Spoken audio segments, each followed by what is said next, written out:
सरोकार टेलिभिजनको कार्यक्रम सरोकार विशेषमा यहाँहरूलाई स्वागत छ। म विनोद विश्वकर्मा। सबै विषय विशेष हुँदैनन्। सामाजिक, राजनीतिक, आर्थिक र समग्र मानव जातिको हितको निम्ति गरिने हरेक विषय विशेष हुन्छन्। समाजको हितमा गरिने हरेक कार्यको सम्मान गर्दै समाजको हित विपरीतका कार्यको भण्डाफोर गर्ने विषयवस्तु सरोकार विशेषको प्राथमिकतामा पर्ने गरेका छन्। दर्शकहरू, आजको सरोकार विशेषमा मन्त्री परिषद विस्तारमा भइरहेको ढिलाइ र रौतहटका किसानको केरा खेतीबारेको आकर्षणबारे चर्चा गर्नेछौँ।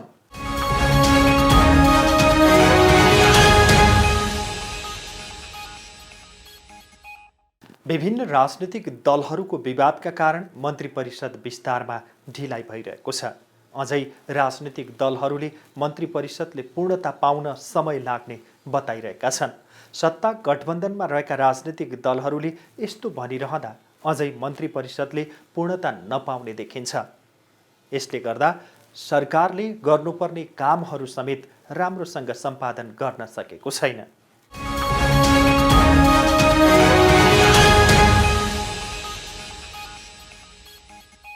राजनीतिक दलहरू बीचको कलह अझै सकिएको छैन। विभिन्न राजनीतिक दलहरूले आफ्नै दुनो सोझ्याइरहेका छन्। उनीहरूलाई विभिन्न आरोप जनताले लगाए पनि राजनीतिक दलहरू अझै सुध्रिने छाँट देखिएको छैन। तत्कालीन प्रधानमन्त्री केपी शर्मा ओलीको बहिर्गमनपछि गठन भएको मन्त्रीमण्डल अझै विस्तार हुन सकेको छैन। अझै सत्ता साझेदार राजनीतिक दलहरूले मन्त्री परिषद विस्तारमा समय लाग्ने सङ्केत गरिरहेका छन्। जनता समाजवादी पार्टी जसपा नेपालका अध्यक्ष उपेन्द्र यादवले भाद्र 22 गतेपछि मात्र आफ्नो पार्टी सरकारमा सहभागी हुने स्पष्ट पारे। बिहिबार जनकपुर विमानस्थलमा सञ्चारकर्मीहरूसँग कुरा गर्दै यादवले कठिन अवस्थामा बनेको सरकार 22 गतेपछि पूर्णता पाउने बताए। उनले गठबन्धन दलहरूबीच मन्त्रालय बाँडफाँडको विषयमा कुनै विवाद नै नरहेको दाबी समेत गरे। अहिले गठबन्धन दलहरूबीच भएको सहमति अनुसार नै सरकार सञ्चालन भइरहेको यादवको तर्क छ। अध्यक्ष यादवले महन्त ठाकुरलाई अरू कसैले प्रयोग गरिरहेको आरोप समेत लगाए। उनले लोकसभासँग जसपाको कुनै प्रतिस्पर्धा नै नहुने समेत ठोकुवा गरे। होइन, मैले कसैलाई काउन्टर दिन सर, मैले काउन्टर दिने कसलाई, ती बिचाराहरूलाई के काउन्टर दिने जो खुद आफ्नो खुट्टामा उभिन सक्दैन। त्यो बिचारा महन्तजी कसले युज गर्ने हो महन्तजीलाई यो बुढेसकाल। यो दुवै कुरामा सत्यता छैन। केही यथार्थ के हो भन्दाखेरि अब यो यहाँलाई जानकारी भएको कुरा हो, बडो कठिन परिस्थितिमा अहिलेको सरकार बनेको हो र सरकार बनेको संसार सरकार चलिरहेको छ र अब 22 गते पछि नै सरकारलाई पूर्णता दिने र स्मुथली तीव्र गतिका साथ अगाडि बढ्ने गठबन्धन दलहरूमा भएको समझदारी अनुसारै अगाडि बढिरहेछ। र यो चाहिँ बाहिर आँखा जस्तो यो मन्त्रालय त्यसले मागो त्यसलाई यसो भनौँ, उसले उसलाई उसो भनौँ, यी सब कुराहरूमा सत्यता छैन। नेकपा एकीकृत समाजवादी पार्टीका अध्यक्ष एवं संसदीय दलका नेता माधव कुमार नेपालले भदौ 23 गते अघि मन्त्री परिषद विस्तार हुने सम्भावना नरहेको बताए। अध्यक्ष नेपालले माओवादी केन्द्रका अध्यक्ष पुष्पकमल दाहालसँग भेट भए पनि त्यसबारे छलफल नभएको जानकारी दिए। सिंहदरबार स्थित पार्टी संसदीय दलको कार्यालयमा पदभार ग्रहण गर्ने क्रममा उनले सञ्चारकर्मीहरूले राखेका जिज्ञासाको जवाब दिने क्रममा 22-23 गतेसम्म त मन्त्री परिषद विस्तारका बारेमा कसैले चुक्क पनि नबोल्ने बताए। सत्तारूढ दलहरू बीचको विवादका कारण मन्त्री परिषदले पूर्णता पाउन नसकेको चर्चा भइरहँदा अध्यक्ष नेपालले मन्त्री परिषद विस्तारका विषयमा उपयुक्त समयमा मात्रै सत्तारूढ दलहरूबीच छलफल हुने प्रतिक्रिया समेत दिए। अध्यक्ष नेपालले केपी ओलीको भ्रममा नपर्न पनि पार्टीका प्रदेश सभाका सांसद सहितका जनप्रतिनिधिहरूलाई आह्वान समेत गरे। हाम्रो पार्टी क्रान्तिकारी विचारको आधारमा निर्माण भएको छ। यो विद्रोह गरेर बनेको छ र विद्रोहको पहिलो हामीले शङ्ख फुकेका थियौँ 2077 साल चैत्र 4 र 5 गतेका दिनमा। त्यही दिनदेखि समानान्तर कमिटी बनाउने हामीले घोषणा गरेका थियौँ। त्यही बेलादेखि हामीले केन्द्रीय भेलाहरू गरेका थियौँ। सबै जनवर्गीय संगठन समेतको पनि प्रदेश कमिटी इन्चार्जहरू तोकेका थियौँ। त्यसपछि जिल्ला कमिटीहरू समानान्तर रूपमा बनाएका थियौँ। तल्लो तहमा बनाएका थियौँ। त्यो पहिलो विद्रोहको त्यो शङ्खघोष थियो र विद्रोहको निरन्तरताको रूपमा अब सँगै बस्न सक्ने अवस्था नभइसकेपछि हामीले त्यो पार्टीबाट अलग हुने र एउटा क्रान्तिकारी पार्टी अर्थात् कम्युनिस्ट पार्टीको पुनर्गठन गर्ने, क्रान्तिकारी पार्टीको नवनिर्माण गर्ने अभियानमा जुटेका हौँ र नेपालको राजनीतिमा जहिले पनि विद्रोही नै अघि बढेको छ। पार्टी सत्ता र राज्य सत्ता सञ्चालन गर्ने र गुटलाई मात्रै बढावा दिने, सबै खालका क्रान्तिकारी चरित्रलाई भुत्ते बनाइदिने, समाप्त पारिदिने त्यो अवस्था भइसकेपछि पार्टीलाई, आन्दोलनलाई, पार्टीको क्रान्तिकारीकरणलाई जोगाउन, बचाउन, क्रान्तिक धारलाई कायम राख्न हामीले मार्क्सवाद लेनिनवादको झन्डा बुलन्द गरेका छौँ। जनताको बहुदलीय जनवादले देखाएको त्यो बाटोमा त्यसको मूल मर्म र भावनालाई आत्मसात गर्दै हामी अगाडि बढिरहेका छौँ। त्यस हुनाले जनताको बहुदलीय जनवाद छोड्यो भने भ्रममा पनि कोही नपर्नले म आह्वान गर्न चाहन्छु। मेरो भइरहेछ, कुराकानी भइरहेको छ, बाहिर त कति सत्य हो कति असत्य त्यो आइरहन्छ। यस्ता कुराहरू हुँदै नभएका कुराहरूको पनि बाहिरको प्रचार गरिएको छ। हिजो शेरबहादुरजी प्रधानमन्त्रीजीले भन्दै हुनुहुन्थ्यो कति झुटा प्रचारहरू गरिएका छन्। यस्ता झुटा कुराहरूमा कसैले पर्नु पनि जरुरी छैन। यस्ता चाहिँ पुरै चाहिँ साइबर स्यालहरूले चाहिँ फैलिएको भ्रममा पर्न नपर्न सबैलाई हार्दिक अनुरोध गर्न चाहन्छु। केपी ओली र उनका मान्छेले 10 बुँदे सहमतिको भ्रमपूर्ण व्याख्या गरिरहेको उल्लेख गर्दै उनले त्यसको भ्रममा नपरी आफ्नो पार्टीमा आउन पनि एमालेका नेता कार्यकर्तालाई आग्रह समेत गरेका थिए।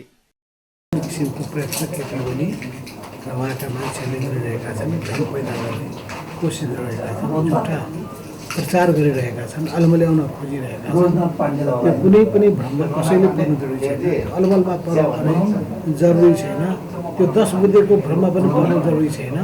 किनभने 10 बुँदेको भ्रमको 10 बुँदेको एउटा सुन्नुहोस्, 10 बुँदेको एउटा कुरा सुनाउँछु तपाईँहरूलाई है। 10 बुँदे 27 गते राति 10 बजे सही नगरी नहुने के बाध्यता थियो थाहा छ? 28 गतेको सर्वोच्च अदालतको फैसलालाई प्रभावित पार्ने कुनियत लुकेको थियो। त्यसैले प्रश्न पार्दैन 10 बुँदे भित्रको नियत के थियो भन्ने कुरा स्पष्ट पार्दछ। नभए यति राति 10 बजे राति हस्ताक्षर गर्नका लागि हतार किन? जबकि त्यो अधुरो छ भन्ने कुरा सबैले भनिरहेका छ। त्यहाँ दुईटा नेताको बीचको सहमतिको कुनै पनि कुरा छैन, चर्चै छैन। प्रदेश सांसदहरूले 10 बुँदेको भ्रममा नपर्नु भन्ने तपाईको आग्रह। त्यसैले प्रदेश सांसदहरूले पनि, जनप्रतिनिधिहरूले पनि, पार्टी कार्यकर्ताहरूले पनि, कसैले पनि 10 बुँदेको भ्रममा र यसको बारेमा गरिएको अपव्याख्याको आधारमा भ्रममा नपर्नलाई म हार्दिक आह्वान गर्न चाहन्छु। त्यो जसरी पनि टाङमुनि छिराउने र त्यहाँ गएर पुरै हुर्मत लिने केपी ओलीको योजना हो। त्यहाँ छिराउने र हुर्मत लिने, किनभने अहिलेसम्म त्यो प्रतिगमनको कदम चालियो, गल्ती गरियो भने केपी ओलीबाट कहीँ पनि स्वीकारोक्ति छैन। फागुन 28 गते एकतर्फी रूपमा गरिएको बैठक त्यो मेरो म चाहिँ पुरै गलत ढङ्गले मैले गरेको थिएँ भन्ने कुराको कहीँ स्वीकारोक्ति छैन, कहीँ आत्मालोचना छैन। केपी ओली सुध्रिने कुनै लक्षण देखिँदैन। त्यसको कुनै भ्रममा नपर्नका लागि म सबैलाई हार्दिक आह्वान गर्न चाहन्छु। अर्को भ्रम कि अब यो पार्टी माओवादीमा गएर मिल्छ, विलिन हुन्छ, यो भ्रममा पनि कसैले नपर्नका लागि म हार्दिक आह्वान गर्न चाहन्छु। उता नेपाली कांग्रेस पनि 14औं महाधिवेशनको चटारोमा आन्तरिक कलहमा फँसिरहेको छ। प्रधानमन्त्री शेरबहादुर देउबा र वरिष्ठ नेता रामचन्द्र पौडेल पक्षीय दैनिक भइरहेका छलफलले पनि उनीहरू बीचको आन्तरिक विवादलाई स्पष्ट देखाइदिएको छ। यस्तो खालको विवादले मन्त्री परिषद विस्तारमा समेत असर गरिरहेको छ। बिहिबारको पत्रकार भेटघाटमा पौडेलले नेपाली कांग्रेस सबै विवादलाई समाधान गर्ने पक्षमा रहेको बताए। उनले उपयुक्त समयमा आफ्नो उम्मेदवारी घोषणा हुने समेत जानकारी दिए। पौडेलले लोकतन्त्रमा विश्वास गर्ने पार्टी भएकाले अहिलेको अवस्थामा कांग्रेस नेतृत्वको सरकारले राम्रो काम गर्न नसकेको बताए। उनले सामूहिक नेतृत्वमा जाने बताउँदै आन्तरिक विवाद मिलाउनु पर्ने आवश्यकता रहेको जिकिर गरे।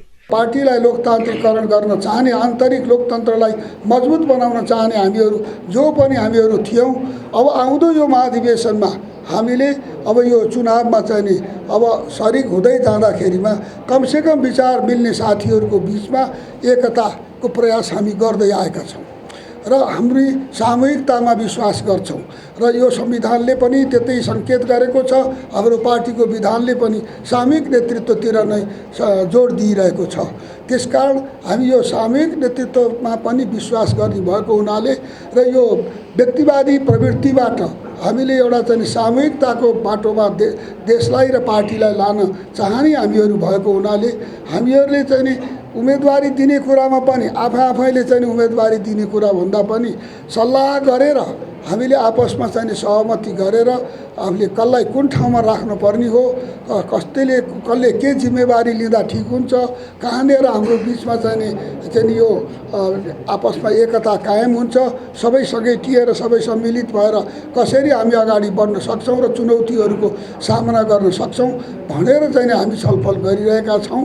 र त्यसै बिचमा अहिले अब भोलिदेखि चुनाव वडाबाट सुरु हुने भएको हुनाले आज हामी एउटा सन्देश के दिन चाहन्छौँ सम्पूर्ण मेची महाकालीका तमाम लाखौँ कार्यकर्ता साथीहरूलाई, पार्टीका साथीहरूलाई एउटा हामी चाहिँ सन्देश के दिन चाहन्छौँ भने हामी यो पार्टीभित्र जो सुधारको पक्षमा छौँ, पार्टीलाई चाहिँ एउटा जनताको भरोसाको केन्द्र, एउटा लोकतान्त्रिक लोकतन्त्र साकार गर्ने पार्टीको रूपमा उपस्थित के अरे जो हामीले पार्टीलाई अगाडि बढाउन चाहेका छौँ त्यो विचार मिल्नेहरू हामी भोलिको निर्वाचनमा हामी एउटै सभापतिको उम्मेदवार दिएर हामीले चाहिँ एउटा राम्रो चाहिँ एउटा नेतृत्व गर्ने प्यानल दिएर हामी अगाडि बढ्छौँ भनेर आज हामी देशभरिका साथीहरूलाई आश्वस्त गर्न चाहन्छौँ।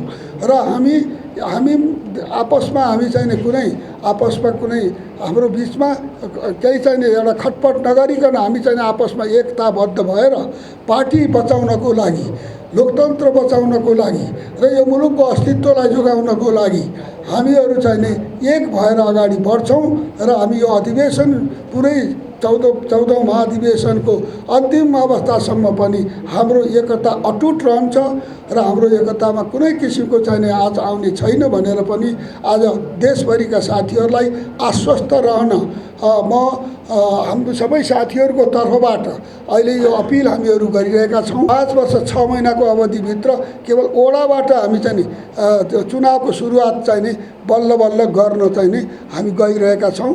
पार्टीको कमसेकम पार्टी अधिवेशनमा अगाडि बढेको छ, अधिवेशनमा प्रवेश गरेको छ। हामीले यसैमा पनि सन्तोष मान्न पर्ने अहिले अवस्था हामीलाई आएको छ र अब पार्टीका देशभरि वडाहरूबाट अब चाहिँ चुनावहरू चाहिँ सुरु हुँदैछन् र कतिपय ठाउँमा अहिले पनि क्रियाशील सदस्यको विवाद बाँकी छ। अभूतपूर्व रूपमा यसपालि क्रियाशील सदस्यको समस्या आयो, पार्टीभित्र ल्याइयो। पार्टीभित्र वास्तवमा यसले गर्दा हाम्रा निष्ठावान साथीहरू हजार नेपाली काङ्ग्रेसका निष्ठावान कार्यकर्ताहरू पीडित भएको पनि अनुभव गर्नु परिरहेको छ। त्यसलाई रक्षाको लागि पनि धेरै ठुलो सङ्घर्ष, पार्टीमा पारदर्शी ढङ्गले क्रियाशीलको वितरण होस्, पार्टीमा न्यायिक ढङ्गले पारदर्शी ढङ्गले वैधानिक तरिकाबाट पार्टीको यो चाहिँ अधिवेशन सम्पन्न होस् र त्यसमा चाहिँ कुनै किसिमको हाराफेरी हुन नपाओस् भनेर पनि हामीले सङ्घर्ष गर्नुपर्ने अवस्था पनि आएको छ।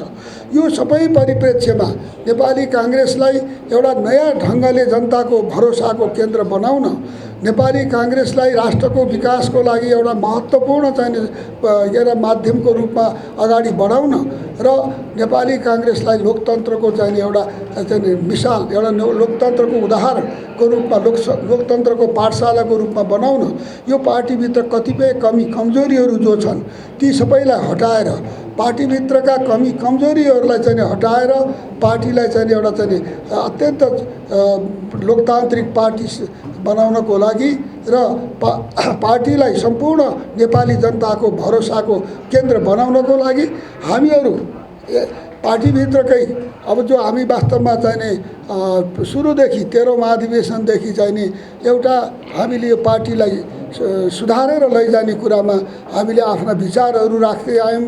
हामीले हरेक किसिमले सङ्गठित रूपबाट हामीले आफ्ना दृष्टिकोणहरू दिँदै आयौँ र हामीले एक किसिमले सङ्घर्ष गर्दै पनि आएका छौँ। राजनीतिक दलहरूभित्र भइरहेको आन्तरिक विवादले पनि मन्त्री परिषदले पूर्णता पाउन सकिरहेको छैन।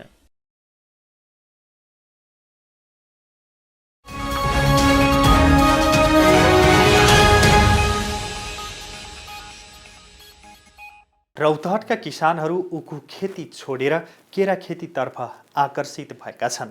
रौतहटको मध्यभागमा रहेको एकमात्र चिनी मिल बन्द भएपछि केरा खेतीतर्फ आकर्षित भएका हुन्। विभिन्न कारण देखाई गत वर्ष चिनी मिल बन्द भएपछि किसानहरूले उखु खेती छाडेर केरा खेती गरेको किसानहरूको भनाइ छ। उखु खेतीमा आम्दानी नदेखिएको तथा चिनी मिलले समयमै रकम भुक्तानी नगर्ने भएपछि किसानहरू अहिले केरा खेती गरेर राम्रो आम्दानी गर्दै आएको स्थानीय किसानहरूको भनाइ छ।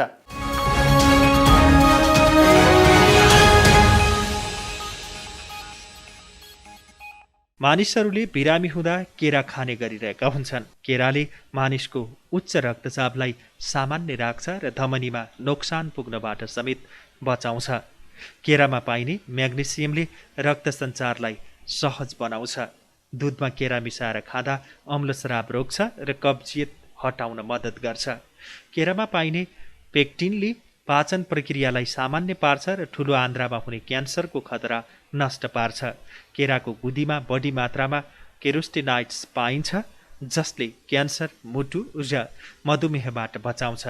दिनको एउटा शुद्ध केरा खानाले मृगौला क्यान्सरमा कमी आउँछ। केरामा भिटामिन बी पाइन्छ, जसले शरीरमा ग्लुकोजको मात्रा सन्तुलित गराउँछ, तनाव नियन्त्रण गर्न सहयोग गर्छ। केरामा उच्च मात्रामा आइरन तत्त्व पाइन्छ, जसले रगतमा हेमोग्लोबिनको उत्पादन बढाउँछ र रक्त अल्पताबाट बचाउँछ। केरामा पाइने पोटासियमले सक्रिय बनाउन मद्दत गर्छ। दिनमा 2वटा कोसा केरा खानाले शरीरमा आवश्यक सबै प्रकारका भिटामिनहरूको आवश्यकता पुरा हुन्छ। केराका यस्तै विशेषताले गर्दा रौतहटको मध्य भागमा रहेको एकमात्र उद्योग चिनी मिल बन्द भएपछि यहाँका किसानहरू उखु खेती छाडेर केरा खेतीतर्फ आकर्षित हुन थालेका छन्। विभिन्न कारण देखाई गत वर्ष चिनी मिल बन्द भएपछि रौतहटका किसानहरू यसपालि उखु खेती छाडेर केरा खेतीतर्फ आकर्षित भएका छन्। नगदे बालीको रूपमा रहेको उखु खेतीमा आम्दानी नदेखिएको तथा चिनी मिलले समयमै रकम भुक्तानी नगर्ने भएपछि किसानहरू अहिले केरा खेती गरेर राम्रो आम्दानी गर्दै आएका छन्। नदी कटानी भेला के बाद लोग कथी कैलक? नदी कटानी से तो पहले रहलक ऊख उपटा के तो केरा कैलक, तो केरा लगा के तो लोग अभी कितना जगह में केरा खेती हुई तो यहाँ ये केरा लमसम वही 20-25 बीघा में। किसानहरूले रौतहटको विभिन्न नगरपालिका तथा लाल बकैया र बागमती नदीको बगरमा विभिन्न जातका केरा खेती गर्दै आएको स्थानीय कृषकले बताए। यस वर्षदेखि केरा खेती गरेर राम्रो कमाई गर्न सफल भएको बताउँदै गढीमाई नगरपालिका 7का किसान रामलखन शाहले विगतमा प्रत्येक वर्ष उखु खेती गर्दै आए पनि समयमै रकम नपाउनु तथा चिनी मिलले वर्षौंदेखि रकम दिन आनाकानी गर्ने समस्याबाट मुक्ति पाइएको बताए।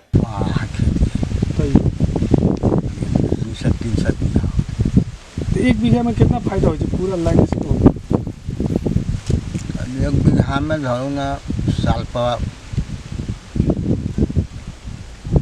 2 लाख 3 लाख 2 लाख 3 लाख साल में ना हो।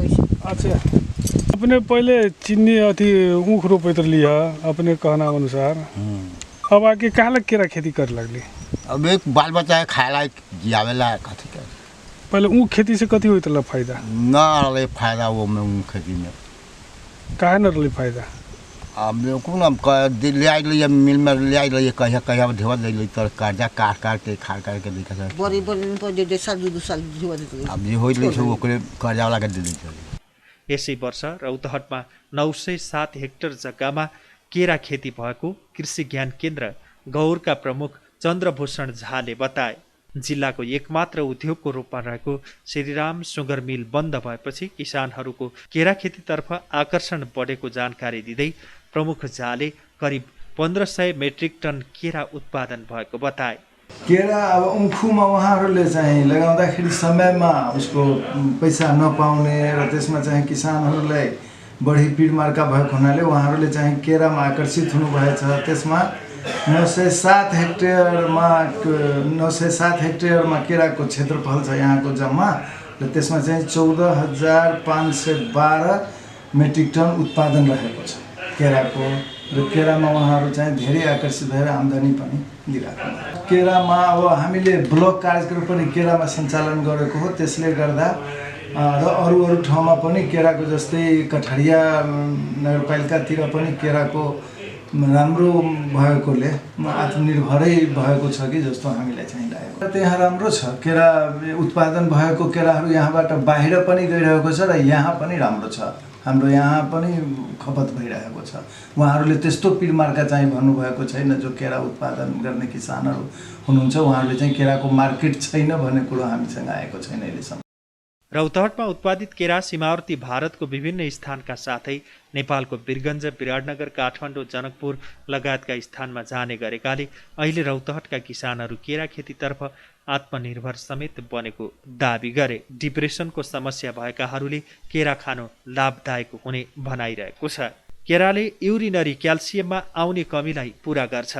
दही र केरा खानाले पखाला रोक्न मद्दत गर्छ। केराले अल्सर हुनबाट बचाउँछ। केराले हाड बलियो बनाउँछ। पेटको अम्लीयपन नष्ट गर्छ। केरामा उच्च मात्रामा फाइबर पाइन्छ जसले पाचन प्रक्रियालाई स्वस्थ बनाउँछ र कब्जियतबाट बचाउँछ। केरामा पाइने भिटामिन बीले स्नायु प्रणाली स्वच्छ बनाउँछ। केराले स्मरण शक्ति बढाउँछ। केराले शरीरको तापक्रम नियन्त्रण गर्न मद्दत गर्छ भन्ने मान्यता रहेको छ।